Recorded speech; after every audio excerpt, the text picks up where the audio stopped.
과일은 몸에 좋으니까. 혈당이 있어도 괜찮다고 생각하시는 분들 많으시죠? 그런데 병원에서는 밥은 줄이셨는데 과일은 좀 줄이셔야겠어요. 이런 말 한 번쯤 들어보셨을 겁니다. 도대체 왜 그럴까요? 오늘은 과일이 혈당을 올리는 진짜 이유, 어렵지 않게 딱 필요한 이야기만 해보겠습니다. 우리가 과일을 떠올리면 이렇게 생각하게 됩니다. 자연에서 나온 거니까 몸에 좋다.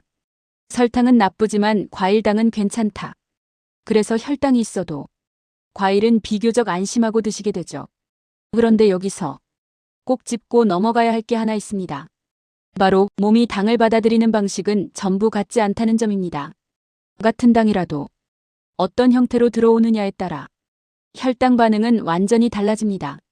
과일에 들어있는 당은 자연당이지만 혈당 앞에서는 그냥 당으로 처리된다는 점, 이 부분을 먼저 이해하셔야 합니다.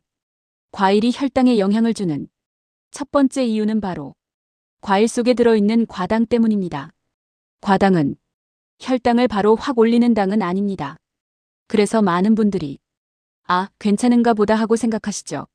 그런데 문제는 이 과당이 간으로 바로 들어간다는 점입니다.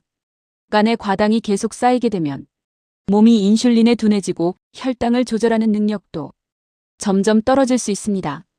즉, 과일당은 겉으로는 조용하지만 속으로는 혈당 관리에 부담을 주는 당일 수 있다는 겁니다. 그래서 과일을 먹고 난 뒤 혈당이 늦게 오르거나 생각보다 잘 안 내려가는 경우가 생길 수 있는 겁니다. 과일이 혈당에 영향을 주는 두 번째 이유는 생각보다 당이 많다는 점입니다. 과일은 달죠. 달다는 건 그만큼 당이 들어있다는 뜻입니다. 예를 들어 사과 1개, 바나나 1개. 이 정도는 괜찮겠지 하고 드시지만 실제로는 밥 몇 숟갈에 해당하는 당이 들어있습니다.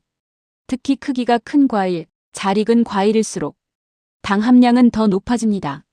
자연에서 나온 음식이라고 해서 양까지 안전한 건 아닙니다. 그래서 과일은 무엇을 먹느냐보다 얼마나 먹느냐가 더 중요해집니다.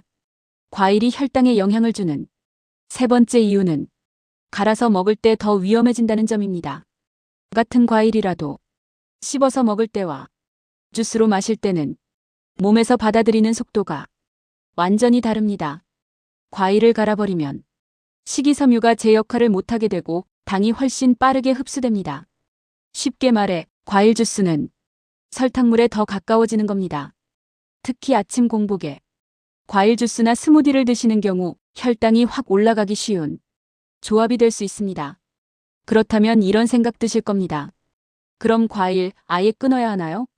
결론부터 말씀드리면 그건 아닙니다. 과일이 나쁜 게 아니라 중요한 건 어떤 과일을 언제 얼마나 먹느냐입니다. 혈당 관리에서 핵심은 좋은 음식이냐 나쁜 음식이냐가 아니라 내 몸에 맞느냐 맞지 않느냐입니다. 그래서 과일은 무조건 피하기보다 내 혈당 상태에 맞게 조절해서 드시는 게 가장 중요합니다. 그럼 과일은 어떻게 먹어야 혈당을 덜 올릴까요? 첫째, 공복에 과일만 드시는 건 피하시는 게 좋습니다. 둘째, 과일은 식사 후 바로가 아니라 30분에서 1시간 뒤 소량으로 드시는 게 좋습니다. 셋째, 과일은 단백질이나 지방과 함께 먹으면 혈당이 덜 오릅니다. 그리고 과일 종류도 중요합니다. 상대적으로 부담이 적은 과일은 베리류, 자몽, 키위 같은 과일이고 반대로 바나나, 포도, 감, 말린 과일은 혈당을 빠르게 올릴 수 있어서 양 조절이 필요합니다. 결국 핵심은 하나입니다. 과일은 간식이 아니라 조절 음식입니다. 오늘 이야기 정리해 보겠습니다. 과일이 나쁜 게 아닙니다. 하지만 혈당 앞에서는 자연당도 그냥 당으로 작용할 수 있습니다. 그래서 혈당 관리는 무조건 좋은 음식을 찾는 게 아니라 내 몸에 맞는 방식으로 먹는 것이 중요합니다. 오늘 영상이 과일을 드실 때 조금 더 편안한 기준이 되었으면 좋겠습니다. 오늘 영상이 유익하셨다면 구독, 좋아요, 댓글 부탁드릴게요. 시청해주셔서 감사합니다.